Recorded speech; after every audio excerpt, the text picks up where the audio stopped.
No careers advisor suggested to me that you should be a futurist, but I sort of found my way into it. A really good branding guy sat me down, we had about 5 pints, and he went, "You're an applied futurist, that's what you should call yourself." In the first 6 weeks, LG, Nikon and Sony Pictures all rang up and said, "Oh yeah, we need a futurist, could you come and do some work for us?" In their everyday life, why should they be thinking about the future? Human beings are inherently short-termist. We've evolved over millions of years to deal with what's in front of us. It's how we've stayed alive. We're worried about where's our next meal coming from? Is that big cat going to eat me? We have stripped all the friction from a lot of aspects of commerce and innovation. I started my first business in 2005. It took me 6 weeks and 2 meetings just to get a bank account. Doing my accounts was a manual nightmare because there was no Zero or free agent or anything like that. Running a business was so much harder 20 years ago than it is now, and particularly founding a business and bringing new things to market. But actually bringing new ideas to market is much easier than it was now. Those ideas move much more quickly, and there are many more of them because of this lower friction. So the result is that if you are focused exclusively on the now, you are always going to be running to keep up. Climate change is going to be a big issue. It's not a species killer. It's not going to wipe us out as a species, but it is going to put cities underwater. It is going to disrupt crop production. It is going to make water a scarce resource in places. Tom Cheesewright, thank you for joining us on the We Have a Meeting podcast. How are you? I'm good. Well, I'm almost good. I've got the You're Christmas almost lurgy, but other than that, I'm great. It's awful. Well, you're fighting through it for us today. Thank you for joining us. I'm going to hit you with a giant question, and let's see where we land, Tom. Go for it. Who are you, and what problem do you solve? So I'm Tom Cheesewright. I'm applied futurist, and the problem I solve is that people aren't very good at thinking about the future. It's not something that we're often trained to do. Weirdly, it's not something that comes up in a lot of even sort of management training. To think about the future beyond the bounds of the usual annual report, annual budget, to actually break out of the bounds of the day-to-day, take the blinkers off and think about what might be, either in the near term, so the next sort of 2 to 5 years, what could be then, or in the long term, the next 10, 25, even 50 years, thinking about the long-term objectives for you, your organization. And so I help organizations around the world do that. If you'll forgive a few name drops, sometimes big corporations, people like Pepsi and Meta and Google and Ford, and sometimes bits of government like NASA. Nice. Okay. And then me and Zach went to school together, and when we were at school, you could be, you might aspire to be a footballer, a pop star, a teacher, a lawyer. On the list of jobs, I never saw a futurist. So No. how do you become a futurist? How did you get there? So, I mean, going back to my school days, I have a book to blame, actually. This is actually, I picked this up in a book fair in 1981, which gives you a clue to how old I am. Although I was only 3 at the time. And I was attracted by the spaceships on the front of this book, the Usborne Book of the Future. And it taught me at a very early age that it was somebody's job to do this, not to think about the future in terms of writing science fiction, although obviously I was obsessed with Star Wars and all of the science fiction of that age, but actually to do it for real, for practical reasons, to think about on behalf of governments what the future might be like, or on behalf of companies what the future might be like.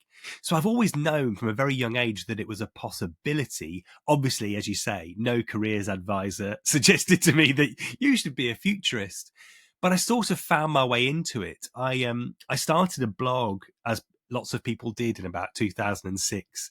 Named after that book, and not long after that, through some weird coincidences, ended up on the radio talking about technology in the future, and started doing a lot of broadcasting. And then about 5 years after that, 5-6 years after that, I got sort of kicked out of my own tech startup. I took what I like to call an assisted leap. I jumped, but with the hand of the investors firmly in my back, giving me a good old shove out the door. And I had to find something else to do. And so I had this blog that I'd been writing, pretty much fortnightly for a long time. I had the radio stuff that I was doing. I had a little bit of public profile. And I had old clients who I'd worked with in the past coming back to me and saying, "You're doing this sort of future stuff. Could you come and help us think about this or that?"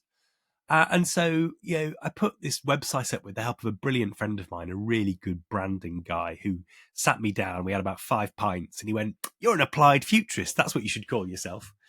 And we threw this website up. And in the first 6 weeks, LG, Nikon, and Sony Pictures all rang up and said, "Oh, yeah, we need a futurist. Could you come and do some work for us?" And I wouldn't say it's been plain sailing ever since. It most certainly hasn't. But that sort of set the tone, set the tenor for what the business was going to be and what the demand was going to be and what the clients were going to be, honestly. And I had no idea what I was doing then. I mean, I really was making it up as I went along. But, very quickly started to realize how you do it, that it's about process and practice and method, that there are no crystal balls, unfortunately. And you really have to sort of learn these structured thought processes and storytelling processes in order to do it.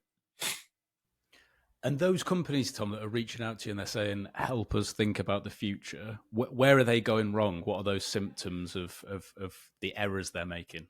Well, the really interesting thing is they generally come for one of two reasons. One of three, actually. The first one is it's the what's your policy on swearing on this podcast? Swear as much as you want. The first one is the "oh shit" moment, right? So the "oh shit" moment is something's just happened. We didn't see it coming. Why didn't we see it coming? And can you come and help us make sure that we do see the next thing coming? So that's generally coming in and doing a bit of foresight for them.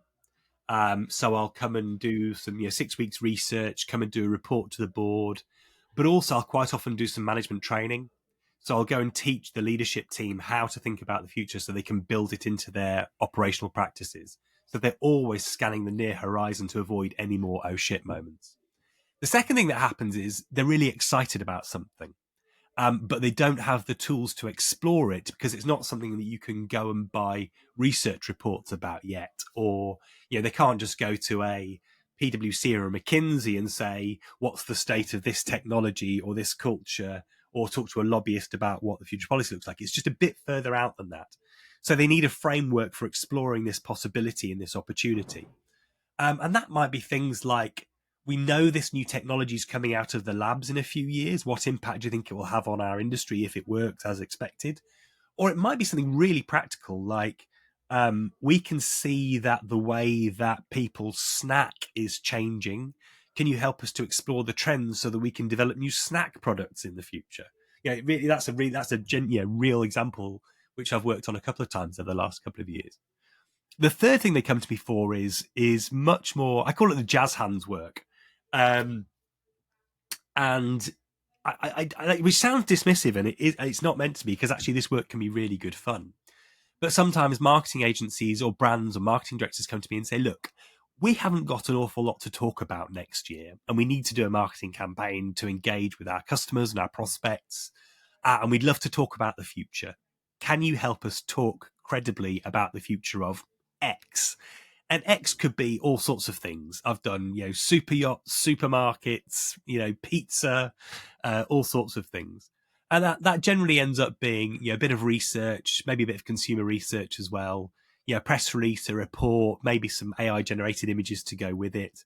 And quite often me spending half a day in front of this microphone chatting to the media for some interviews. And then sometimes it ends up in some telly bits as well.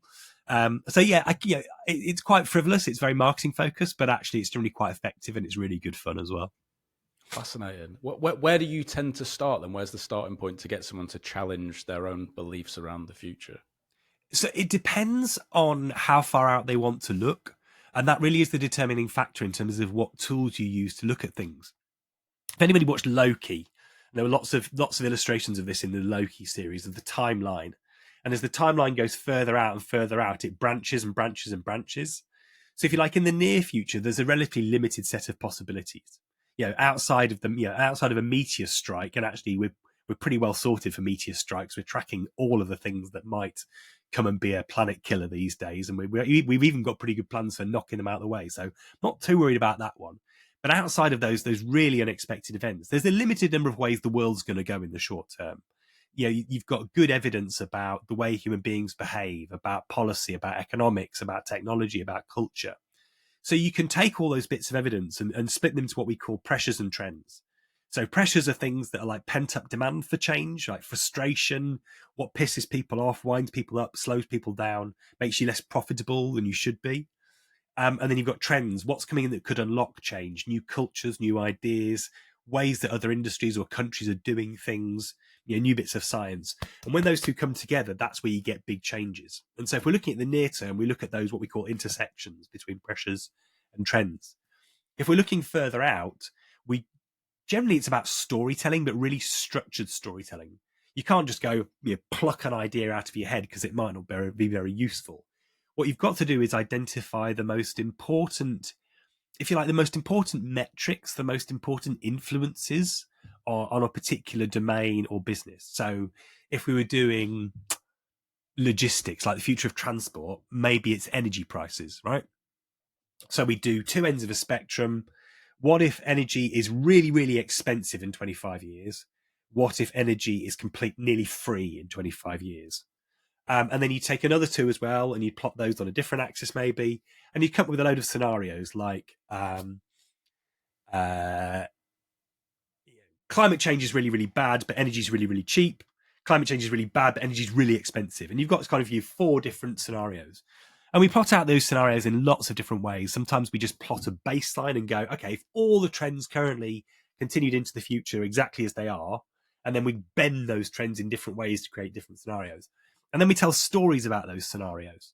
And we say, okay, if the world was like this, what would you do differently in the future? And more importantly, what would you do differently now to prepare for that possible future? And you start to map back from these different stories of the future to say, okay, look, across 3 of these different scenarios, we've decided we'd make the same change now to prepare for it. That's probably a good thing for us to be doing anyway, because it's going to prepare us for a range of different scenarios. It's probably a good thing to build into our strategy. And that's really the most important bit about thinking about the future. Thinking about the future is really good fun, but it's not very profitable unless you actually act on the things that you realize are going to be different. And a lot of foresight work really falls down at that point. And that's why I use the term applied futurist. Like, I'm not a science fiction author. Sounds like great fun, actually. Maybe I might be at some point, but I'm here to actually help people make change based on what we see. I love it. I'm inspired. So it feels like when you're thinking about the future and if you're working with different clients, there's probably the best place to start is having a few different scenarios and then kind of trying to tie them all together, which clears it up. So we're a big lover of questions, and it feels like one of the big questions are like, what if this, then what? I guess for people listening to this, if they're trying to be a futurist for their own business, what are the questions that they should be asking themselves that cover any sector, any industry? What are the agnostic questions that people should be asking? So I always try and teach my clients to use that intersections process, because every now and again you can go and do the blue sky thinking, the scenario planning stuff, but that's quite resource intensive. Like, it takes a lot of people a lot of time to do it well. Whereas the intersections process, I reckon you can do with 1% of your time. So if you carve out 1 day every 6 months, you can do that process for yourself. That'll give you a really good view of what the big things you ought to be looking at are over the next 6 months, because they're going to happen in the next 2 to 5 years. And the questions you ask are, first of all, take out for coffee or beer your colleagues, your customers, your partners, your peers, and ask them what's pissing you off. What's winding you up? What's slowing you down? What makes you less effective, less productive than you could otherwise be? What really frustrates you? And the great thing about those questions is people love to complain. Right? It is, especially if you get a beer in them, it is cathartic. They will just let go. They will reel off, and they might be a bit nervous about it if they're complaining about you. But generally, if you give people an opportunity and you're really frank about it, say just let go, just release it. Let all the pain out. That catharsis is really nice for people, and you learn an awful lot. And I really like, if I'm doing this as an external consultant, I really like to do this at different levels of the organization, because you get very different answers. You can ask the CEO the answer to those questions, and then ask the person working on the factory floor, you get completely different perspectives on the same business, which are absolutely fascinating. And they're always completely in conflict. However good the business, they're always in conflict. And then you need to go and ask questions of the wider world. And the way to do this is to find a bunch of people who write about, think about, speak about, podcast about things that are relevant to you or that might be relevant to you. So, yeah, go and find some great newsletters. And I know we're all a bit sick of we get a billion emails, but find 2 or 3 really good ones that, unsubscribe from all the rest. Find 2 or 3 really good ones that give you great nuggets. So I've just been reading one this morning. What's Ben's name? Benedict Evans. There we go. Benedict Evans is a technology newsletter, right? Really good. Or Precede Now, actually. So Martin Bryant's email newsletter about the new tech startups that are coming through. Just full of great nuggets. It's even got a TLDR section at the front, which just tells you all you need to know about what new technologies, what new startups are coming through, basically where the smart money is going. And just note things down over the course of 6 months. I keep a thing called Jotpad, which is just a Google Doc I have open all the time. Just note these things down. And then every 6 months, carve out a day, get all the things that people have complained about to you on one side. You can literally grab yourself a sheet of A4 and a biro, stick all those down one side, get all the trends you've seen across the top. And it doesn't matter. You can swap those around. It still works. And then you've got a grid, basically, of interesting pressures, things that people are complaining about, that are causing problems, that are basically pent-up demand for change, and then a bunch of things that might unlock that change down here. And wherever you see them connecting, going, oh, look, we've got a massive issue with skills shortages in software development, and we've got a whole new class of AI software coming through that's going to make software development much easier. Wait a minute! There's a really interesting connection here. We probably ought to be doing something about that. Wow. And then I guess when you get there, do you ever find that people, when you're obviously invited in, but are you ever met with kind of resistant or reactant because the future is scary and people don't want to think about the future because that's a long way away? There are some forward thinkers. All the time. How do you combat that? Look, I'm usually going into really large organizations, and if I can move the needle in an organization of that size, 0.1%, 0.25%, I mean, 0.5% would be amazing, right? It would be absolutely incredible. There are very few occasions in my 12-year professional futurism career where I've moved the needle more than that. I know of one situation where I was sort of directly, it wasn't just me, but I was one of the major contributors to them investing tens of millions of pounds in a completely new direction, and buying companies, and because they were making a bet on the future.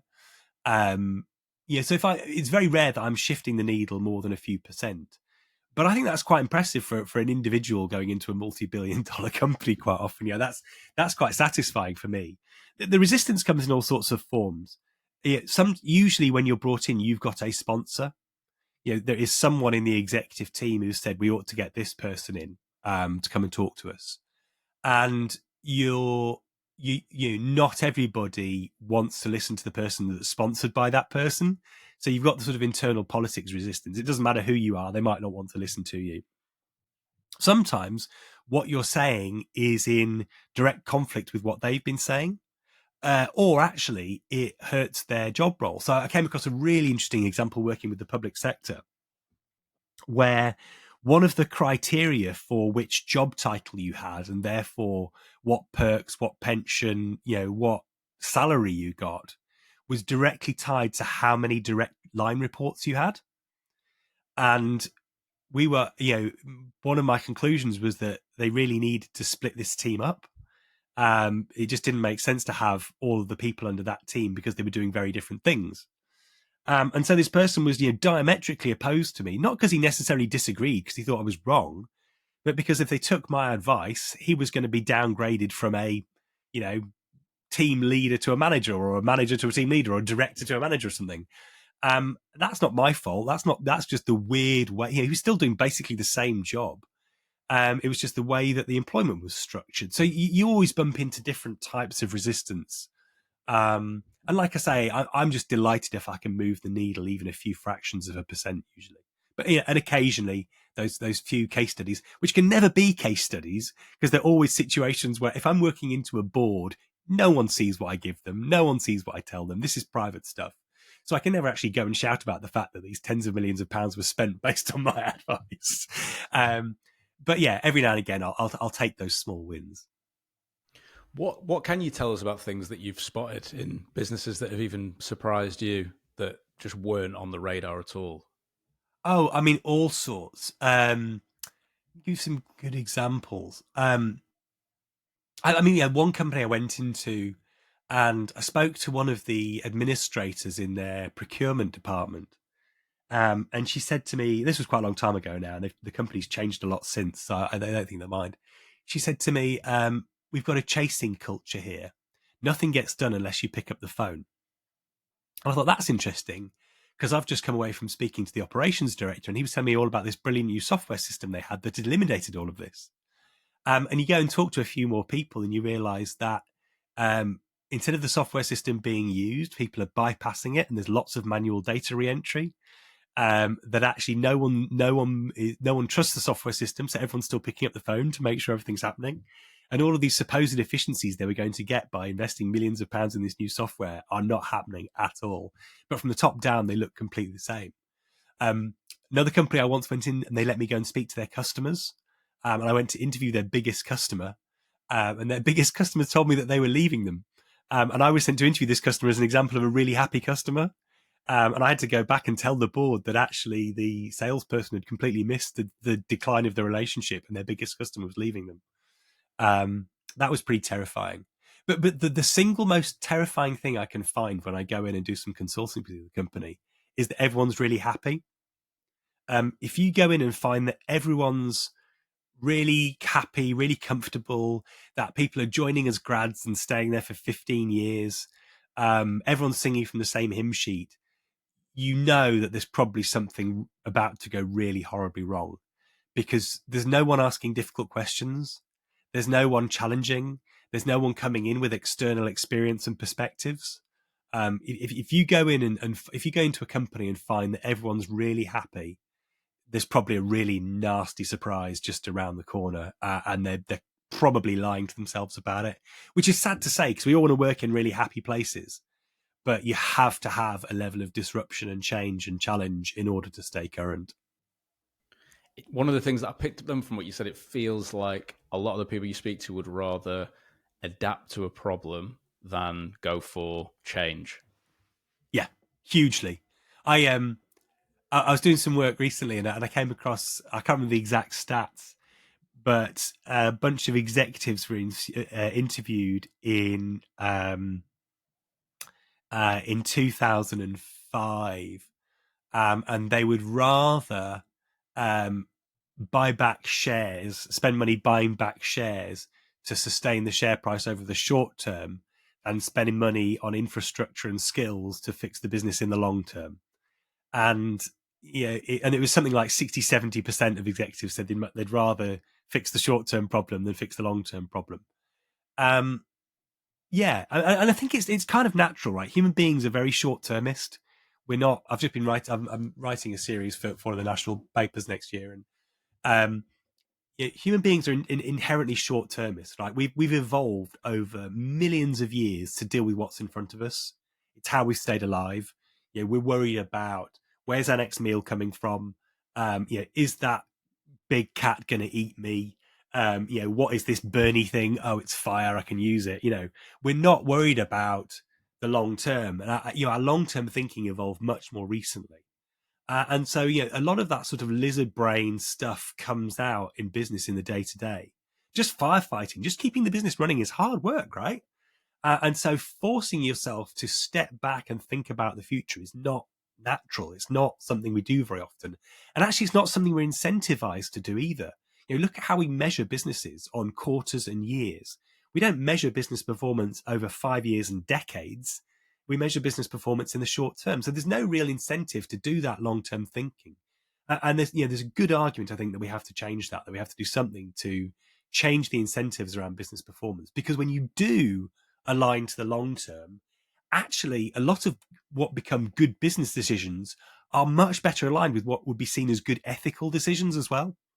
A lot of the worst stuff we've done over the last 50 years has been because we were chasing the next quarter or the next year's profits rather than thinking about where we'd be in 5 or 10 years.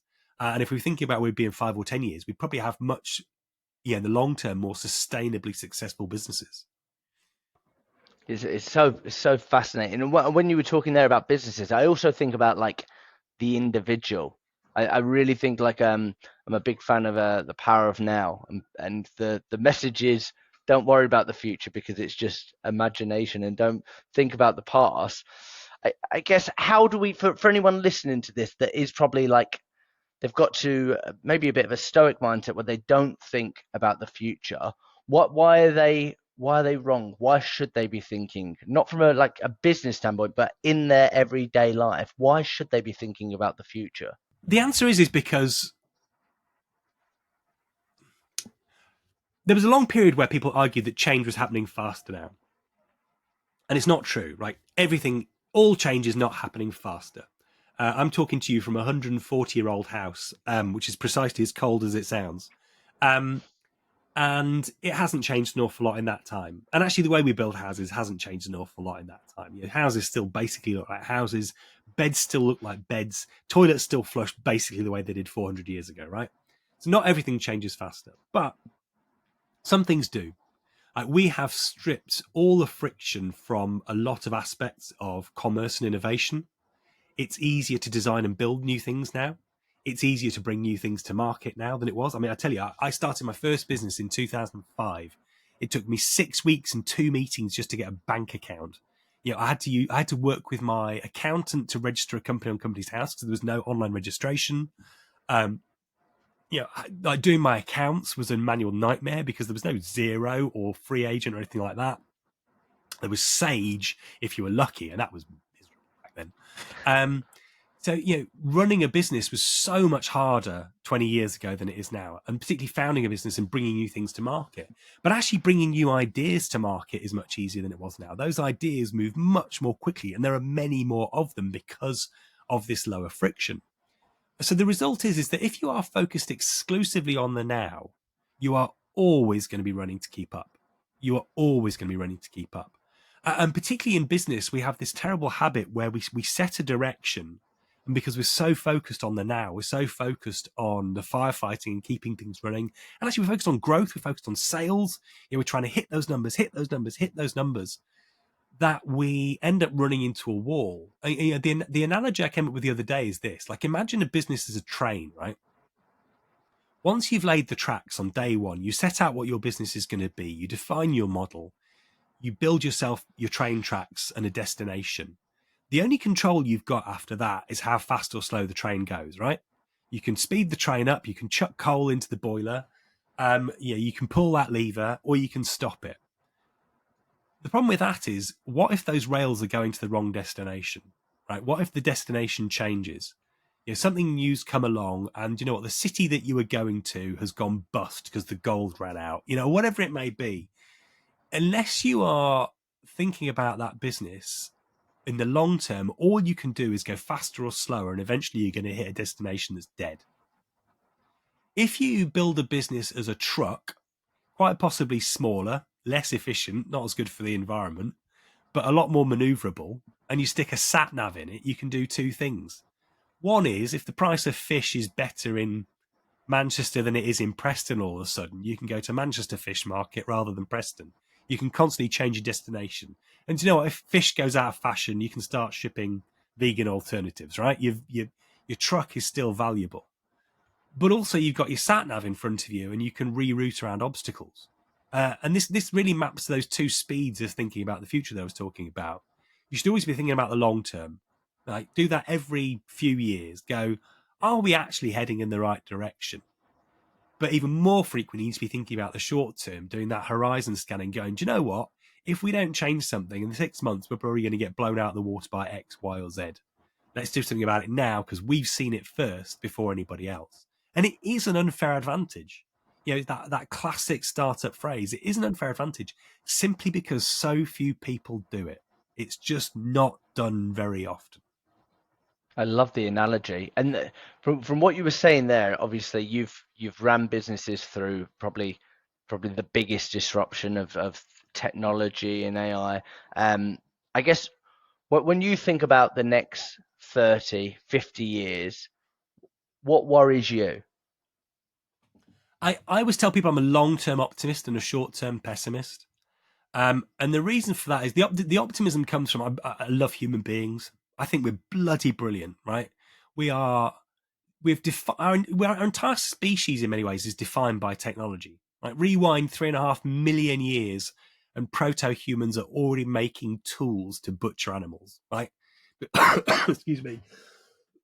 We can't cure the common cold yet, but we can, we can make an awful lot of tools and technology. So I have enormous faith in human beings to solve problems because it's what we do. But the near term, we've actually created an awful lot of problems that we have to get through first. Climate change is going to be a big issue. It's not a species killer. It's not going to wipe us out as a species, but it is going to put cities underwater.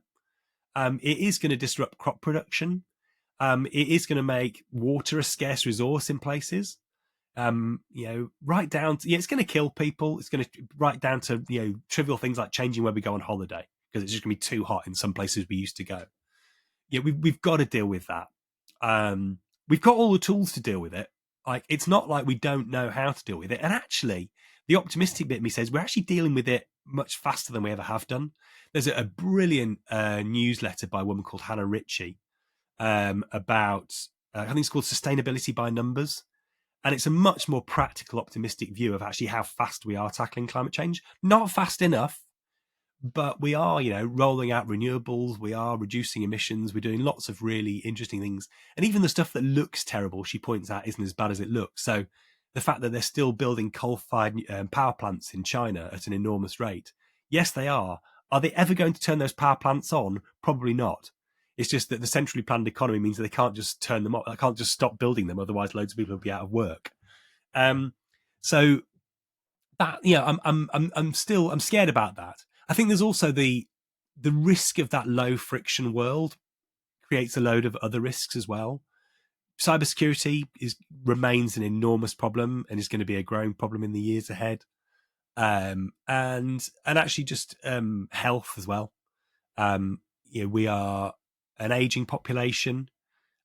We are so globally interconnected that diseases spread very, very quickly now, as we proved with COVID. Are we likely to have another pandemic? Seems quite likely. The tools to tackle it are much more advanced now. And it's not like we didn't foresee this one.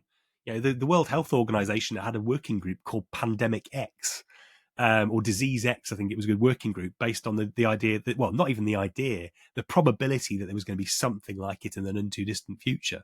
Unfortunately, they just hadn't got to the point of fully resolving what we did about it yet. But they at least, we knew this thing was coming.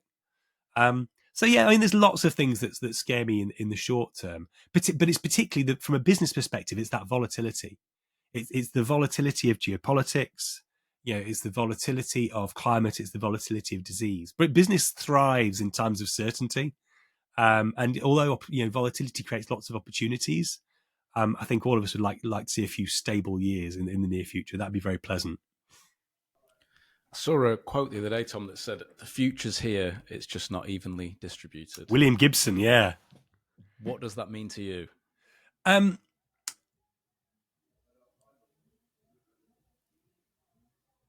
It's a really interesting quote because we see it all the time. I mean, partly you can see it in your own home, right?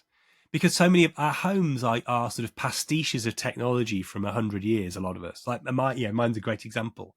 I'm sat here in this this house was built in the 1870s. I've got a double glazed window in front of me. I've got LED lights around me, and I'm surrounded. Behind me, I've got a super sophisticated 3D printer that can turn my ideas into products in the space of minutes. That's an incredible level of uneven distribution. The fact that the infrastructure of our world is largely quite old, it's decades old, but the stuff we carry in our pockets is bang up to date. But it's true geographically as well. If you look at I was in Shanghai in May for a conference where most of the cars on the road are electric, and not just the cars, but actually all the personal vehicles as well. And so Shanghai was famously used to be very polluted, very noisy, really hectic city. It's really quiet. Like it's quite scarily quiet. To the point where it's quite easy to get run over because all of what used to be these little 2-stroke scooters with people's entire lives on them, and now little electric scooters with people's entire lives crammed on, like whole families on one electric scooter, hanging off the sides. And if you take a step out without looking, you're likely to get wiped out by this thing because it's completely silent. And so, they're way ahead of us in terms of the electric vehicle transition. But go to other parts of China, and it's completely different. Go to somewhere like Vietnam, where the energy infrastructure is just not there, and again, it's completely different. So we have the possibility to live a very, very science fiction lifestyle. Like if you go back to this book and the things that it imagined, right? We're living in the future. There's a great vignette in here. Let me see if I can find it, of the future home, and you'll recognize absolutely everything. Here we go. A house of the future, right? Electric car out the front, solar panels on the roof, right? That's my house. I mean, it's not my house because it's American and it's it's made of cardboard, but it's I've got a few kilowatts of solar panels on the roof. I've got 11 kilowatts of batteries to my right. I've got my homemade EV charging out the front. I'm living in the future that was defined in 1979, but most of my street isn't. Wow, amazing. What do you think is the reality of AI over the next 10 years? What have you spotted? There was a really, really good article by a guy called Ed Zitron yesterday, I think. And he's a deep, deep AI skeptic and has been vocally AI skeptic for some time. And I sit somewhere between him and the cheerleaders, probably more towards his end, but a little bit of the cheerleader as well. In that, it's a tool, right? It's a tool like any other. It has limitations like any other tool. And particularly when we talk about AI, we're talking about the transformer-based generative AI, which is the stuff we've all become familiar with the last few years. So ChatGPT, Stable Diffusion, image generators, video generators, text generators. And the limitation of these technologies is that they're based on training data. So you feed them a load of stuff, and rather than regurgitating that stuff, they try and feed you back stuff that looks like it. Feed it a million press releases, it'll write you a press release. Feed it a million sales emails, it'll write you a pretty good sales email. The problem is it's got no concept of whether what it feeds you is true or not. It doesn't really have a concept of true, just that old Stephen Colbert word, truthiness. Like it has that, it feels true even if it isn't. And so you get these weird hallucinations. My favorite 2 examples of the hallucinations of the last year. One is the famous story of the 2 US attorneys who were fined for contempt of court by a judge because they brought examples of prior judgments, so precedents, to a court case that didn't exist. They used ChatGPT as a search engine, and ChatGPT had entirely fabricated these previous trials and these previous cases that these 2 presented to a judge as fact. And he was therefore rather critical of them for doing this. The other one comes from the travel industry. Someone tried to create a GPT-based travel advisor, and someone was trying to get doing like a driving tour of the East Coast of the US. I think it was the East Coast. And they put a load of parameters in. I want to go to these places. I want to take this long, and da da da da. In order to make their ideal itinerary work, it hallucinated 2 entire cities, and put them on their itinerary. So there are fundamental limitations with this technology, but more fundamental is that they can never do anything original. They can only do pastiche. And I think human beings are quite sensitive to that over time. Like, we'll accept pastiche up to a point, but ultimately we really want stuff that's original and high quality and done by somebody's brain. And so I think, 2 different companies have tried to pitch me creating a video avatar of myself so I can do keynotes. My video avatar can do keynotes. I just feed it a script and it delivers it. It's like, no, like People want me with all my flaws and my colds and my stuffed up nose. They want to know they've had the real Tom Cheesewright experience rather than some perfectly, sort of pixel brushed version of me with no real emotion or intonation and none of the sort of the in the moment aspects of it. So I think it's a very powerful tool. AI agents particularly are going to be great next year for automating the boring stuff, the stuff we don't want to do. I think it'll be integrated into all our software and it'll make a nicer interface. So things like, one of the big skills gaps in enterprise at the moment is financial planning and analysis. Like people who can actually look at numbers and then give you an answer in a human form. They can do the number crunching and then go, this means that we ought to do X, Y, or Z, right? We don't have a lot of people who can do that. AI is pretty good at that stuff, right? You can have a conversational interface to your financial accounts to go, what does the trend look like for sales of peanuts in the next 6 months? And should we be investing in peanut futures? And it can go, yeah, do you know what? The trend's been up. It's fairly on season. It's been up about 1.5% the last 3 quarters. But if it maps to last year's trend, it's going to be up 5%. So buying some peanut futures now probably be a good idea, right? So we can do that sort of stuff. The other thing that's interesting is so-called RAGs. So retrieval augmented generators. So this is where you use the conversational capability of a GPT, of an AI sort of engine, but actually allow it to access real information, particularly real-time information. And so I think those are really like a powerful idea for, because the thing about AI interfaces is the information in them is inherently old. Like, because it's all training data that's been collected over a period of time. Once you've trained the AI, that data starts aging. Whereas with a RAG, you've got real-time data plus that cool, chatty, humanoid, feels real interface. And that's a cool area of technology. So it'll be in everything next year. It's really useful. It can automate a lot of the crap we don't want to do. But look, it's not going to take over the world. It's not going to, it's not going to be Arnie anytime soon in Terminator. It's not got that capability. There are fundamental limitations to what the transformer architecture can do. You've made me feel confident now. I can sleep at night. Tom, I knew this was going to be a brilliant conversation. You've got a new book out. Tell me about that. So I showed you the book that inspired me. And a few years after I started the blog, I actually wrote to Usborne, the publisher of that book. And I said, this book inspired me and loads of people I know. I think it's time for a new one and you should let me write it. And they wrote me back a lovely email that said no. They said, we don't think there's a market for it. And even if we did, we don't work with in-house authors. We don't work with any external authors. We only work with our own in-house authors. I was like, well, at least it was a nice email. Fair enough. 10 years later, middle of lockdown, I'm on the only sort of holiday you could do at the time, hiding away in a cottage in Northumberland. And as I get this tiniest bit of phone signal, my phone beeps, and it's an email from Usborne. And it's the guy who was basically, sorry, Alex, but basically was a postboy as far as I can tell when my original email came in. Like, he read my email first. He was an editorial assistant, I think. Now a full-blown editor with a long history, quite senior in the organisation, has kept my email, remembered it, followed my career, and convinced the publisher that now's the time to do a new one. So he's emailing. We have a very excited chat, which ends up with me dancing around the kitchen of this little cottage, saying, wow, would you like to write the new book of the future?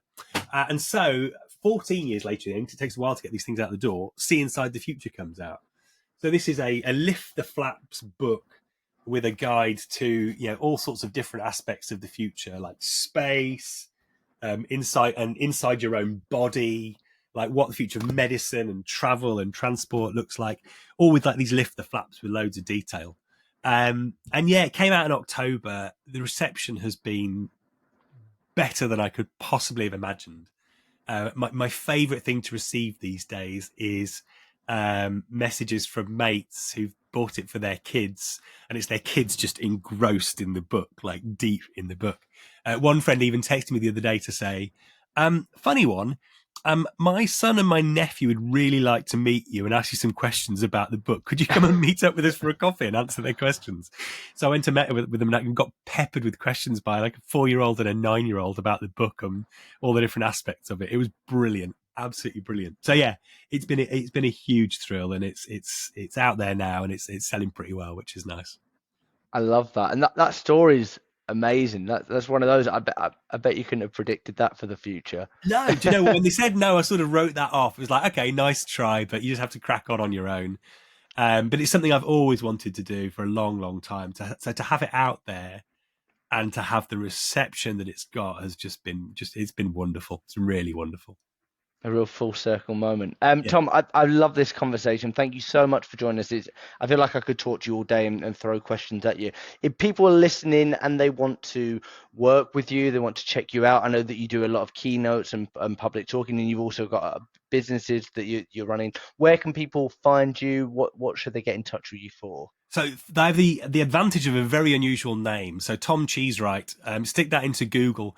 Last time I checked, I was the first 13 pages of results. Stick Tom Cheesewright in. You'll find tomcheesewright.com, and there's loads of ways to contact me there. Or just hit me up on LinkedIn. I'm pretty visible there with a fairly good network going on. So yeah, come find me, say hello, and yeah, I'd love to work with you. I'm trying to do things a bit differently this time around. I have a terrible habit of just saying yes to everything. I'm trying to be a bit more strategic for 2025. So if anybody wants to have a chat, between now and Christmas, or actually posting into January about 2025 and beyond, then I'd love to have a half-hour chat with you and talk to you about the ways maybe I can help. Amazing. Thank you so much, Tom. My pleasure, Jack. Really enjoyed it. And cheers, Zach.